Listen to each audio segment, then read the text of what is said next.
Welcome to my updated Memento guide. This is Mon, and let's get right into it.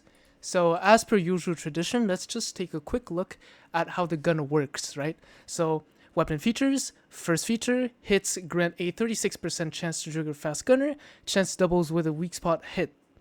And when fast gunner is triggered, one bullet will be reloaded to your magazine. So pretty much hitting weak spots is really important for this gun. Then, each shot has a 40% chance to consume one extra bullet, and when extra bullets are consumed, attack plus 80%. So all of this is pretty basic, and if we take a quick look at what Fast Gunner is, it's a continuous buff, and while skill is in effect, each stack grants fire rate plus 1% and attack plus 1% for 2 seconds by default. Effect can stack up to 5 times by default as well.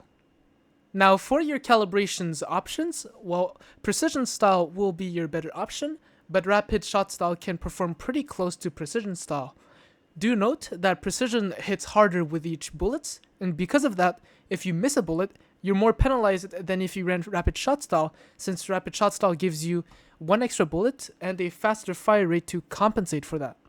Then for the 2 substats, go with double weak spot damage bonus since we're doing a weak spot build. Now moving on to the gun's accessories, always run compact reflex sight as optic and the integrated laser sights. And so the thing you can play around will be the muzzle, and for instance, you'd use the tactical flash hider right here for the most amount of stability, the camouflage suppressor for the best balance between stability, accuracy, and range. And then you would run the short suppressor for the most amount of accuracy while still having lots of stability but less movement speed and range. Now moving on to your secondary and melee options. For your secondary, you can choose to go with either Bingo or Wildfire as bullseye options. Bingo can give a total of 45% weak spot damage bonus and 15% attack bonus, whereas Wildfire can give 25% weapon damage bonus.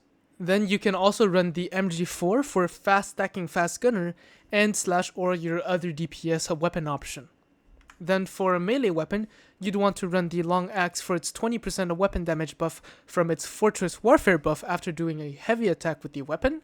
And don't forget the 2 mechanics about the long axe, which are you can animation cancel the heavy attack animation, and that the Fortress Warfare buff follows you until it spawns. So let me show you right here. Animation cancelled, I roll over here, and the Fortress Warfare buff spawns below my feet. Now moving on to key gear. For PvP, all 3 fast gunner key gear are fine in my opinion. Dusk allows you to shoot longer, which is situational since most of the time you'll 1 or 2 shot the enemy assuming you're hitting the head. Then Osis gives you better 2-shotting potential since it gives additional attack per FG stacks. And it's also situational as well since you sometimes might be able to stack more than 5 FG stack, which is, then you actually make use of the first Osis mask feature. But that's, as I said, it's going to be pretty rare. Then Precise Shot allows you to reload much faster, so you'll have less downtime between shots, which is also kind of situational since if you're going to play this gun in PvP, it means you're someone who's going to hit their shots, so you don't really need that reload speed. Then, if you're doing PvE, you'd want to run Osis Mask for the most amount of damage increase, since as we can see, it gives an extra 1% attack per stack and adds an additional 10 fast gunner stacks possible. However, if you're just doing regular mob clearing content, such as clearing POIs, then you can definitively consider running, where is it? Right here, Precise Shot Mask, since you won't have the opportunity to make much use of the Osis Mask, and Precise Shot Mask will be a big quality of life, as long as you don't swap the gun out before reloading, since you lose its effect after swapping the gun out. Moving on to gear sets, if you're doing PvP, you can do 4-piece Savior for the damage and survivability, with like a max star heavy duty for the HP, or anything that's defensive, and is at a high star rating if it's purple. Now another option is, since the key gear effects aren't that major in the gun's performance for PvP, you can also just throw it away and run 3-piece Savior and 3-piece Tornado to retain the auto heal from Savior, but now you'll get up to 24% damage reduction from Stormweaver's 3-piece effect, at least 1 more bullet in your Memento thanks to the 15% magazine capacity increase, and less rolling stamina consumption. Now, of course, this means that you lose the 20% damage for 2 seconds, the cloak, and the movement speed, but it's going to be way easier to get the damage reduction.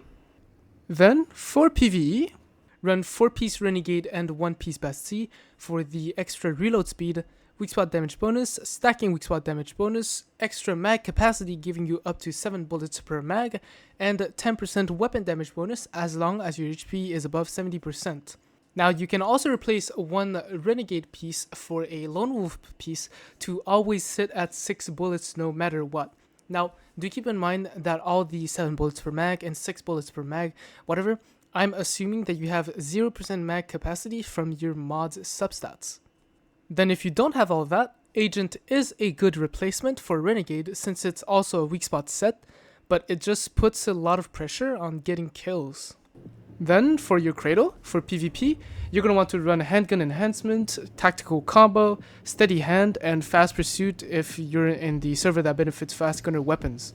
And well, of course, the PvP Cradle depending on your server, right? So here, I'm in a Prismverse server, so I'll take Brawl Boost, Agility, Rapid Aid, and Sprint, and I still have like 1 empty slot, which I could definitely take something like, say if I use the Bingo Long Range Enhancement. Then for PvE Cradle choices, remove the more PvP Cradle like Brawl Boost and Agility, right? And swap them with Bounty Hunter if you use a Bullseye gun, the Master Tactician, Deviation Master, Lone Walker if you're in a hard server, but here I'm not, so I don't see it, and then something else of your choice if your Cradle slot still isn't filled. Now, really quickly before I move on to the substats priority, I just wanted to point out, if you enjoy my content, consider subscribing to my channel to support me and to see more guides from me. And with that, let's dive back into the substats priority. So for the gun and mask, ideally go with the fast gunner mod since they roll higher than your precision mods.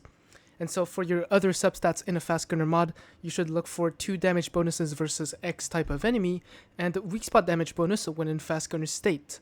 A possible substat for fast gunner mods is fast gunner trigger chance, and you shouldn't prioritize it over getting weak spot damage bonus when in fast gunner state because that fast gunner trigger chance substat is multiplicative with your base trigger chance, and with that assuming you're hitting weak spots, this gun has 72% chance to trigger fast gunner, which means if you have the maximum amount of possible fast gunner trigger chance from your mods, you'll get 12%.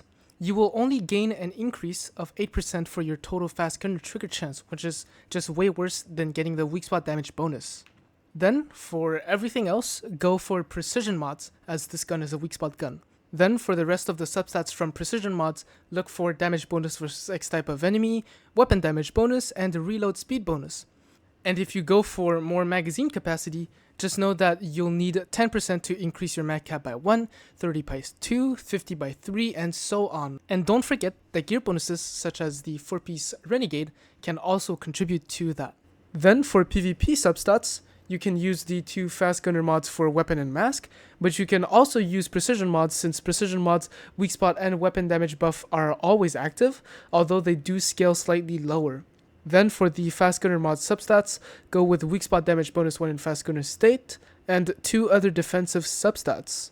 Then for chest and shoes, if you're running a legendary mod to be tankier on the chest, if you can, get a good battle suffix mod with 2 of any of the fixed substats and 2 other defensive substats. However, you can trade some of that survivability given from battle suffix for some more damage with a precision suffix. For everything else, go with precision suffix as long as you're not running a blue mod, and run something preferably that has weapon damage bonus with 2 other defensive substats. Now for the mods for PvP, let's start with the gun.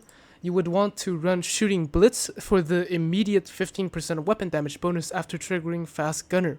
The other mods aren't really preferable, so for example, Cowboy is kinda bad since to get the Fast Gunner trigger chance, you need to reload an empty mag, which is just really awkward to do in PvP. Then for your head mod, Momentum Up and Precise Strike are both good options. Precise Strike is better if you have a high headshot hit ratio, but if not, you should, if not as high, right, you should go with Momentum Up. Then for your mask, Blitzkrieg is not that preferable since Blitzkrieg encourages you to stack Fast Gunner a lot, and in PvP you're not going to get to do that very often. So you should just pick Gunslinger for the instantaneous 30% weak spot damage the moment you're in Fast Gunner state. Then for your gloves, you're going to pick either Munitions Amplifier or Weak Spot Damage Boost. It's the same reasoning for PvE and PvP. It depends on whether or not if you're able to hit weak spots and your weak spot to weapon damage ratio. Although most of the time you'll have way more weak spot than weapon percent, so I would recommend Munitions Amplifier more. Then for shoes, just go with Covered Advance. Between all shoe mods, it's either less conditional or it gives more buffs. Then for top, you can choose between a blue Munitions Amplifier, a blue weak spot damage boost, or any of the, legendary mod like Life Force boost for more HP, or Resist Advantage to counter bingo, etc. You'd go pretty much with a blue mod if you're not really dying and struggling with survivability, but if you do, then get yourself a legendary mod. For the pants, you would want to run 3 strikes. It's your best option. It gives a total of 150% weak spot damage bonus from its main effect. However, you need to keep in mind 2 things with it. The first is if you shoot right after reloading, you're going to waste 1 proc of that 50% weak spot damage bonus because there's a small delay for that buff to be applied.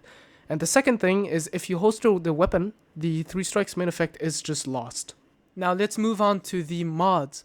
So for the mods, let's start with the gun. You would want to preferably run Shooting Blitz for this gun since it's very important to keep the Fast Gunner stacks to have the most amount of damage possible. However, say if you're not even able to keep the Fast Gunner duration for 4 seconds, or if, you just don't have a good one, you can always consider the other mods such as Precision Rush or Shootout. Now of course, Precision Rush is tied to hitting weak spots, and Shootout isn't, but it's going to take you some time to stack it. Then for your secondary weapon, if you're running a bullseye gun, run Vulnerability Amplifier, as it's just going to increase your damage even more against marked targets. And if you're not going to run a bullseye gun, and say for instance you run the MG4 Predator, then you would want to run Shootout to give you that increased 15% weapon damage bonus, lasting for 10 seconds after swapping the MG4 to your Memento. And Shootout is just preferable since for the MG4, it just triggers Fast Gunners so quickly that you'll be able to stack Shootout's buff really quickly. Then for the melee mod, it literally doesn't matter because if you don't have the axe out in your hands, the mod just doesn't become active. Now moving on to your head mod, Precise Strike will give you the biggest DPS damage increase. However, if the enemy you're shooting at does not have a weak spot, then you should run Momentum up. Then for the mask, well, you've got the two options here, right? You have Blitzkrieg, which increases your max fast gunner stacks and gives you an additional fire rate 1% for each stack. Or the other choice would be Gunslinger. Now, Gunslinger will be better than Blitzkrieg. However, with Gunslinger, you're going to have to hit weak spots. And, well, if you just straight up don't have a good Gunslinger, then you should run Blitzkrieg. Now, moving on to your Gloves mod, the choice comes down to Munitions Amplifier and Weak Spot Damage Boost. They're both good options, but Weak Spot Damage Boost scales only if you hit weak spots, whereas the other isn't restricted by that requirement. And then, of course, you should always consider their respective substats while keeping in mind your weak spot to weapon damage percent ratio. But usually, you just have more weak spot damage than weapon damage, so you should just generally prefer Munitions Amplifier. Now, moving on to your shoes, you have two options. It will be between Covered Advance and Ruthless Reaper. Now, Covered Advance is better for harder content where you need damage, right? So, for instance, bossing. Whereas Ruthless Reaper, you'd use that in easy PVE clear, since if you run Ruthless, you lose the 20% Covered Advantage damage boost, which means that you'll be counting on the gun's damage without that mod to automatically reload from Ruthless Reaper after each 2 kills. Then for your top, run either Weak Spot Damage Boost, as you've just seen, so Weak Spot Damage Boost, or Munitions Amplifier. The choice comes down, once again, just like your Gloves mod, to which stat you have the most between the two, and if the enemy has weak spots, that can be hit consistently. For the pants, you would want to run 3 strikes. It's your best option. It gives a total of 150% weak spot damage bonus from its main effect. However, you need to keep in mind 2 things with it. The first is if you shoot right after reloading, you're going to waste 1 proc of that 50% weak spot damage bonus because there's a small delay for that buff to be applied. And the second thing is if you holster the weapon, the 3 strikes main effect is just lost. Then if you don't have a good one, you can always pair, well, Bullet Siphon with the shoe mod Ruthless Reaper to never need to reload and keep stacking weapon damage. Although, same thing with 3 strikes, don't holster the weapon, otherwise you lose all the buffs.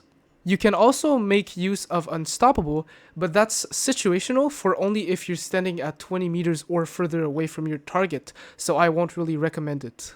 Now moving on to the food buffs, you would want to run Mixed Fried Hot Dog if you're shooting at a marked enemy.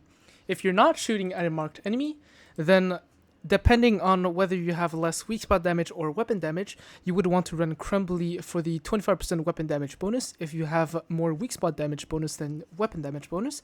And if you have less weak spot damage than weapon damage bonus, you would want to run Assorted Canned Fruits. And after that, you'll have all the other food buffs that you can use if you cannot craft these. As usual, remember that the pan-fried fish buffs are stackable, which means that you should definitively craft yourself some sea bass for the increased fire rate and pompano for the increased weak spot damage. Then moving on to beverages, there isn't anything here that can buff this gun's damage, so go with either iced tea for more movement speed or Stardust Raspberry Shaved Ice for increased bullseye duration.